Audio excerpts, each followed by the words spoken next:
അങ്ങനെ സേതു റോഡരികിലൂടെ നടന്നു പോകും. അതുവഴി വരുന്ന വിജയപത്മൻ ജാനകിയും കാണാൻ സേതു അല്ലേ ആ പോകുന്നത് എന്ന് പറഞ്ഞ് അവർ വണ്ടി സൈഡാക്കാണ്. എന്നിട്ട് സേതുവിനെ വിളിക്കാൻ കേട്ടോ വിജയപത്മൻ. അങ്ങനെ അവർ തിരിഞ്ഞു നോക്കുമ്പോൾ അവരെ കാണുകയും ഉടൻ തന്നെ റോഡ് ക്രോസ് ചെയ്ത് അവരുടെ അടുത്തേക്ക് വരികയും ചെയ്യാൻ കേട്ടോ. എന്താണ് നീ എങ്ങോട്ടാ പോകുന്നത്? ഞാൻ നിങ്ങളെ തിരക്കി തന്നെയാണ് വല്ലിച്ച് ഇറങ്ങിയത്. സംഗതി ഇപ്പോൾ ആകെ കുഴപ്പമായിരിക്കുകയാണ്. നീ എന്താണ് ഉദ്ദേശിക്കുന്നത്? ഭാവനയുടെ കാര്യമാണോ എന്ന് ചോദിച്ചുകൊണ്ട് ജാനകി വണ്ടിയിൽ നിന്നും ഇറങ്ങാൻ കേട്ടോ. പിന്നാലെ തന്നെ വിജയപത്മനും എത്തുന്നുണ്ട്. അതെ, ആ മാനസയുടെ വയറ്റിൽ വളർന്ന കുഞ്ഞില്ലേ, അതിന്റെ അച്ഛൻ സൂര്യയാണ്. ഇത് കേൾക്കുമ്പോൾ അവരൊന്ന് ഷോക്കാവാൻ കേട്ടോ. നീ എന്തൊക്കെയാടാ പറയുന്നത് എന്ന് ജാനകി ചോദിക്കുകയാണ്. അതേ വല്യമ്മ, ഇന്ന് ബാമ വീട്ടിൽ വന്നിരുന്നു. ആ മാനസയെ ചികിത്സിക്കുന്ന ഹോസ്പിറ്റലിലെ നഴ്സ് അവളുടെ കൂടെ പഠിച്ചതാണ്. അവരാണ് പറഞ്ഞത് മാനസയുടെ ഭർത്താവിന്റെ സ്ഥാനത്ത് സൂര്യയുടെ പേരാണ് എഴുതിയിരിക്കുന്നത് എന്ന്. അങ്ങനെ നോക്കുമ്പോൾ അന്ന് അവിടെ അവൾ കാണിച്ചതെല്ലാം നാടകമല്ലേ വല്യച്ചാന്ന് ചോദിക്കേണ്ട സേതു.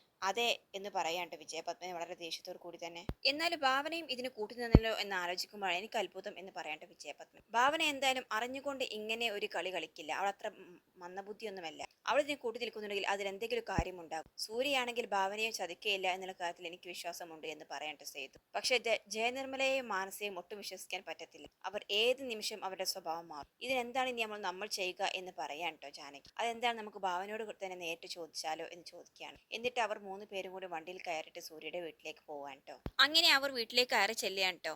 ജയയെ ഭാവന എന്നൊക്കെ അവർ ഉച്ചത്തിൽ വിളിക്കുകയാണ്. അപ്പോൾ ജയ അവരെ കണ്ടുകൊണ്ട് ഇറങ്ങി വരികയാണ് ചിരിച്ചുകൊണ്ട്. ആഹാ, എന്താണ് 3 പേരും കൂടി വല്ല വിശേഷമുണ്ടോ, വാ ഇരിക്കുക എന്നൊക്കെ പറയാൻ കേട്ടോ. ജാനകി പറയുന്നത് ഇരിക്കാനൊക്കെ വരട്ടെ, ഞങ്ങൾക്ക് ആദ്യം ഒരു സത്യം അറിയണം, അത് ചോദിച്ചിട്ട് മതി ബാക്കി കാര്യങ്ങളൊക്കെ. എവിടെയാ ഭാവന എന്ന് ചോദിക്കുകയാണ്. സേതു പറയുന്നുണ്ട്, എന്തിനാ ഭാവന ആദ്യം വിളിക്കുന്നത്, നമുക്ക് ആന്റിയോട് തന്നെ കാര്യം ചോദിക്കാം എന്ന് പറയാണ്. അങ്ങനെ ചോദിക്കുകയാണ് കേട്ടോ, മാനസയുടെ വയറ്റിൽ വളരുന്ന കുഞ്ഞ് ആരുടേതാണ്? ഇത് കേൾക്കുമ്പോൾ ജയ ഒന്ന് ആലോചിക്കുന്നുണ്ട്. ശേഷം പറയുന്നുണ്ട്, സൂര്യയുടെ ഭാവന്റെ കുഞ്ഞാണ് മാനസയുടെ വയറ്റിൽ വളരുന്നത്. എന്നിട്ട് അങ്ങനെയല്ലല്ലോ മാനസ അന്ന് പറഞ്ഞത് എന്ന് പറയാൻ കേട്ടോ ജാനകി. അങ്ങനെയല്ല എന്ന് ഞങ്ങൾ ആരെങ്കിലും എന്നോട് പറഞ്ഞോ? സൂര്യയോ ഭാവനയോ അല്ലെങ്കിൽ ഞാനോ നിങ്ങളോട് പറഞ്ഞോ? ഇല്ലല്ലോ. അകത്തേക്ക് വാ, സാവകാശം കാര്യങ്ങൾ സംസാരിക്കാം എന്ന് പറഞ്ഞ് ഞാൻ ജാനകിയെ അകത്തേക്ക് വിളിച്ചതല്ലോ. പക്ഷെ നിങ്ങൾ ആരും അത് കൂട്ടാക്കിയില്ലല്ലോ, കേൾക്കാനും തയ്യാറായില്ലല്ലോ. പക്ഷെ SI സാറോട് പറഞ്ഞ് ഞങ്ങൾ കേട്ടതാണല്ലോ എന്ന് പറയാൻ കേട്ടോ വിജയപത്മൻ. SIയോട് മാനസ അന്ന് ബുദ്ധിപൂർവ്വം പറഞ്ഞത് കൊണ്ട് ഞങ്ങൾ രക്ഷപ്പെട്ടു. ഇല്ലെങ്കിൽ ഭാവനയും മാനസയും സൂര്യയും ഞാനെല്ലാം ഇന്ന് ജയിലിൽ കയറി ഇറങ്ങേണ്ടി വന്നേനെ. ഓക്കെ, അങ്ങനെയെങ്കിൽ അത് ശരി. പക്ഷെ മാനസയുടെ ഭർത്താവിന്റെ സ്ഥാനത്ത് സൂര്യയുടെ പേര് എന്തിനു എഴുതി എന്ന് ചോദിക്കാട്ടോ ജാനകി. അപ്പോഴും ജയ ഒന്ന് ഷോക്കാവുന്നുണ്ട്. സൂര്യയുടെ കുഞ്ഞിന്റെ അച്ഛന്റെ സ്ഥാനത്ത് സൂര്യയുടെ പേരല്ലാതെ പിന്നെ ആരുടെ പേരാണ് എഴുതുക? ഇങ്ങനെ ചോദിക്കാട്ടോ ജയ. അപ്പോൾ അവർക്ക് 3 പേർക്കും ഒന്നും പറയാനില്ല കേട്ടോ. ഞങ്ങൾ ഇതെങ്ങനെ അറിഞ്ഞു എന്നായിരിക്കും ആന്റി ചിന്തിക്കുന്നത്. ഭാമയുടെ കൂട്ടുകാരിയാണ് അവിടെ വർക്ക് ചെയ്യുന്ന ഒരു നഴ്സ് എന്ന് പറയാട്ടോ സേതു. നാളെ ആ കുഞ്ഞിനെ സൂര്യക്ക് അവകാശപ്പെടണമെങ്കിൽ മറ്റൊരാളുടെ പേര് ആ സ്ഥാനത്ത് വന്നാൽ അതിന് പറ്റില്ല. അപ്പോൾ പിന്നെ ഭാവനയ്ക്ക് എന്താണ് ഇതിലൊരു സ്ഥാനം എന്ന് ചോദ്യമാക്കുക വിജയത്തിന്. അപ്പോൾ ജയ പറയുന്നുണ്ട്, ഇതിനൊക്കെ ഞാൻ എന്താ മറുപടി പറയേണ്ടത് എന്നൊന്നും എനിക്കറിയില്ല. ഇതെല്ലാം അവർ 3 പേര് കൂടി ഒരുമിച്ചെടുത്ത തീരുമാനമാണ്, അല്ലാതെ ഞാൻ അവരോട് ഇങ്ങനെയൊന്നും ചെയ്യാൻ പറഞ്ഞതല്ല എന്ന് പറയാട്ടെ ജയ. സേതു പറയുന്നുണ്ട്, ഇതൊന്നും എനിക്ക് അത്ര നല്ല ഏർപ്പാടായി തോന്നുന്നില്ല. നാളെ ഭാവനക്കും സൂര്യക്കും ആ കുഞ്ഞൊരു ബാധ്യതയായി തീരുമോ എന്നാണ് എന്റെ പേടി. ഇത് കേൾക്കുമ്പോൾ ജയന്റെ കണ്ണൊന്ന് ഷോക്കാവുന്നുണ്ട്. എന്നിട്ട് അവൾ ചിരിച്ചുകൊണ്ട് പറയുന്നുണ്ട്, അങ്ങനെയൊന്നും ഉണ്ടാകില്ല, നിങ്ങൾ ഇങ്ങനെ നെഗറ്റീവായിട്ട് ചിന്തിക്കല്ലേ എന്ന് പറയാണ്ട്. അപ്പോൾ ജാനകി പറയുന്നുണ്ട്, ഞങ്ങൾ എന്തായാലും നെഗറ്റീവായി ചിന്തിച്ചൊരു പ്രശ്നം ഉണ്ടാക്കാൻ വന്നതല്ല, കേട്ട വിവരങ്ങൾ സത്യമാണോ എന്നറിയാൻ വേണ്ടി വന്നതാണ്. അപ്പോൾ സൂര്യ പറയുന്നുണ്ട്, ഇനി ഹോസ്പിറ്റൽ റെക്കോർഡിലെല്ലാം അച്ഛന്റെ സ്ഥാനത്തെ പേര് സൂര്യയുടേതും അമ്മയുടെ പേര് മാനസയുടേതുമല്ലേ വരിക. അപ്പോൾ പിന്നെ ഭാവനയ്ക്ക് എന്താണ് ഇവിടെ സ്ഥാനം എന്ന് ചോദിക്കാൻ കേട്ടോ സേതു. ഇത് കേൾക്കുമ്പോൾ ജയ മനസ്സിൽ ഒന്ന് ചിരിക്കുന്നുണ്ട് കേട്ടോ. എന്നിട്ട് അവൾ എന്തൊക്കെയോ കണക്കൂടി നിൽക്കുകയാണ്. അപ്പോൾ ജാനകി പറയുന്നുണ്ട്, നമ്മൾ ഇങ്ങനൊരു ചോദ്യം ചോദിക്കുമ്പോൾ നമ്മൾ ഒട്ടും പ്രതീക്ഷിച്ച് കാണില്ല. എന്തായാലും ഭാവനയെ എങ്ങനെ പുറത്താക്കാൻ എന്റെ ഉദ്ദേശമേ. പിന്നീട് ഞാൻ ഇങ്ങനെ ആയിരിക്കില്ല എന്നൊക്കെ സേതു പറയാൻ. ശേഷം ഭാവനയൊന്ന് കാണട്ടെ പറഞ്ഞ് ജാനകി അകത്തേക്ക് പോവാൻ കേട്ടോ. പിന്നീട് സേതുവും വിജയപത്മനും കൂടി നന്നായിട്ട് വാണിംഗ് കൊടുക്കാൻ കേട്ടോ ജയ. എന്തെങ്കിലും സംഭവിച്ചാൽ പിന്നെ അവരുടെ സ്വഭാവം മനസ്സിലാക്കേണ്ടി വരും എന്നൊക്കെ പറഞ്ഞ രീതിയിൽ കേട്ടോ. അവർ പോയതിനു ശേഷം എല്ലാം പുച്ഛഭാവത്തിൽ കാണാൻ കേട്ടോ ജയ നിർമ്മല. എന്നിട്ട് അവൾ അവരെ പരിഹസിച്ചുകൊണ്ട് ചിരിയും ചിരിക്കാൻ. പിന്നീട് അകത്തേക്ക് കയറി പോയ ജാനകി ഭാവനയെ കാണുകയാണ്. എന്താ ഭാവന, ഇതിനൊക്കെ ഞങ്ങളോടെങ്കിലും സത്യം അറിഞ്ഞാൽ മതിയായിരുന്നില്ല. ഇപ്പോൾ വീട്ടിലെ എല്ലാവരും എല്ലാം അറിഞ്ഞു എന്ന് പറയാൻ. ഇത് കേൾക്കുമ്പോൾ ആകെ ഷോക്കായി നിൽക്കുകയാണ് കേട്ടോ ഭാവ. അപ്പോൾ ആ സാഹചര്യത്തിൽ അങ്ങനെ മാനസ പറഞ്ഞില്ലായിരുന്നെങ്കിൽ ആന്റി ഞങ്ങളെല്ലാവരും ഇന്ന് അഴിക്കുള്ളിലായനെ എന്നൊക്കെ പറയാണ്. കാര്യങ്ങളെല്ലാം ജയനിർമ്മല എന്നോട് പറഞ്ഞു എന്ന് പറയാൻ കേട്ടോ ജാനകി. അപ്പോഴേക്കും അവിടേക്ക് ജയം കയറി വരികയാണ്. നിങ്ങളൊന്നും പേടിക്കേണ്ട, നമ്മൾ ഉദ്ദേശിക്കുന്ന പോലെ കാര്യങ്ങളൊന്നും സംഭവിക്കില്ല എന്നൊക്കെ പറയാൻ കേട്ടോ. എന്തായാലും വാശിയുടെ കാര്യത്തിൽ ജയയുടെ ആങ്ങളെ ഒട്ടും പിന്നോട്ട് നിൽക്കില്ലല്ലോ എന്നറിയാമല്ലോ എന്ന് പറയാണ്. അവരുടെ കാര്യങ്ങളെല്ലാം എനിക്ക് വിട്ടേക്ക് എന്ന് പറയാൻ കേട്ടോ ജയ. എന്തെങ്കിലും ഭാവനയ്ക്ക് ഇതിന്റെ പേരിൽ ഒരു ദോഷം സംഭവിച്ചു പിന്നെ ഞാൻ ആരാണെന്ന് ശരിക്കും ജയനിർമ്മല അറിയും. പിന്നെ ഈ വീട്ടിൽ ഒട്ടും സ്വസ്ഥത കിട്ടില്ല എന്നൊക്കെ പറഞ്ഞ് നന്നായിട്ട് വാണിയും കൊടുത്തിട്ട് അവിടെ നിന്നും ഇറങ്ങി പോവാട്ടെ ജയ. അപ്പോൾ ജയനിർമ്മല ചിരിച്ചുകൊണ്ട് മനസ്സിൽ വിചാരിക്കുക, ജാനകി ആരാണെന്ന് എനിക്ക് ശരിക്കും അറിയും, പക്ഷെ ഞാൻ ആരാണെന്ന് ജാനകിക്ക് ശരിക്കും അറിയില്ലല്ലോ എന്ന് പറഞ്ഞുകൊണ്ട് പൊട്ടിച്ചിരിക്കുകയാണ് കേട്ടോ. പിന്നീട് കാണിക്കുന്നത് ഭാവന തനിച്ച് ബെഡിൽ കിടന്നിട്ട് ഓരോ കാര്യങ്ങൾ ഇങ്ങനെ ആലോചിക്കാൻ. അന്ന് ഭാവനയുടെ കയ്യിൽ നിന്ന് സൂര്യയുടെ ഷർട്ട് തട്ടിപ്പറിച്ച് മാനസ വാങ്ങുകയും എന്നിട്ട് അയൺ ചെയ്ത് സൂര്യയെ അത് ധരിപ്പിക്കുകയും ബട്ടണിട്ട് കൊടുക്കുന്നതൊക്കെ. ശേഷം അവരെ ഒന്നിച്ച് ഓഫീസിലേക്ക് പോകുന്നതൊക്കെ നോക്കി നിന്ന ഭാവനയെ പിന്നീട് ഇന്നലെ സൂര്യയുടെ കൈ പിടിച്ച് മാനസ അവന്റെ മാറിൽ ചേർന്ന് കിടന്നുറങ്ങിയ കാര്യങ്ങളൊക്കെ ആലോചിച്ചിട്ട് ഭാവന വല്ലാണ്ട് വിഷമിച്ച് കരയാൻ കേട്ടോ. അവളുടെ കണ്ണിൽ നിന്നും കണ്ണുനീര് ഒഴുകിക്കൊണ്ടേ ഇരിക്കുകയായിരുന്നു. ആ സമയത്താണ് കേട്ടോ സൂര്യ അങ്ങോട്ടേക്ക് വരുന്നത്. എന്ത് പറ്റി ഭാവന, പതിവില്ലാത്തൊരു കിടപ്പ്, നിനക്ക് എന്താ എന്നൊക്കെ ചോദിക്കുകയാണ്.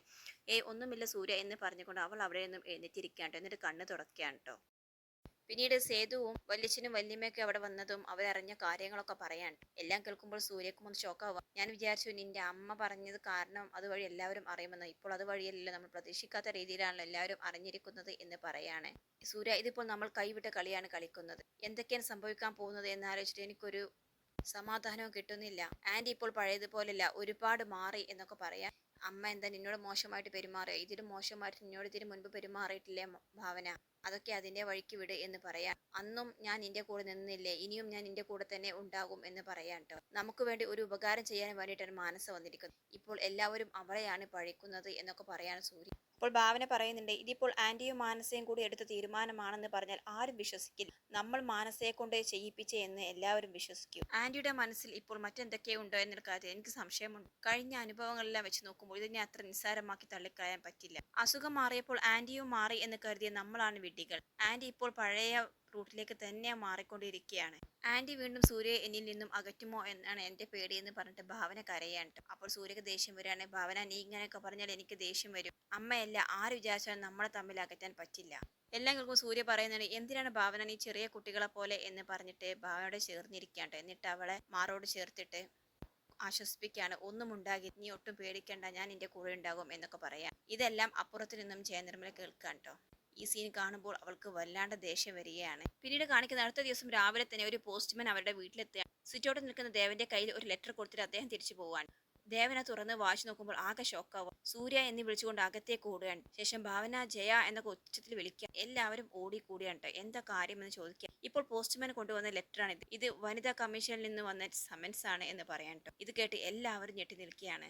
ഇതിപ്പോ എന്താ ഇങ്ങനെ വനിതാ കമ്മീഷനിൽ നിന്നൊരു ലെറ്റർ എന്നൊക്കെ പറഞ്ഞ് ജയ ആകെ ആശയക്കുഴപ്പത്തിലാവാൻ. അപ്പോൾ സൂര്യ പറയുന്നുണ്ട്, ഇത് മാനസയുടെ അച്ഛനും അമ്മയും പറ്റിച്ച പണി തന്നെയാണ്. അവർ അന്നേ പറഞ്ഞിട്ടില്ല, പോലീസിന്റെ ഭാഗത്ത് നീതി കിട്ടിയിട്ടില്ലെങ്കിൽ വനിതാ കമ്മീഷനെ സമീപിക്കുമെന്ന്. ഇപ്പോൾ അത് തന്നെയാണ് നടന്നത്. അച്ഛൻ എന്താണ് അതിലുള്ളതെന്ന് വായിക്കുക എന്ന് പറയാൻ കേട്ടോ. അപ്പോൾ ജയയും ആ ലെറ്റർ വാങ്ങിച്ചിട്ട് വായിച്ചു നോക്കുകയാണ് കേട്ടോ. എന്നിട്ട് അവൾ ആകെ ടെൻഷനായി നിൽക്കുകയാണ്. അപ്പോൾ ആ സമയത്ത് സൂര്യ ചോദിക്കുക, എന്താണ് അച്ഛാ അതിൽ പറഞ്ഞിരിക്കുന്നത്, എന്താണ് നമുക്കെതിരെയുള്ള പരാതി എന്ന് ചോദിക്കുകയാണ് കേട്ടോ. അപ്പോൾ ദേവന് പറയാണ്, നിങ്ങൾ 3 പേരും കൂടി മാനസയെ പ്രലോഭനങ്ങൾക്ക് വിധേയമാക്കി നിങ്ങളുടെ കൂടെ താമസിപ്പിച്ചിരിക്കുന്നു എന്നാണ് ആ പരാതിയിൽ കാണുന്നത്. ആരാണ് ആ 3 പേർ അങ്കിൾ എന്ന് ചോദിക്കേണ്ട മാനസ്. മറ്റാരെ, ഭാവനയും സൂര്യയും പിന്നിന്റെ ആന്റിയും.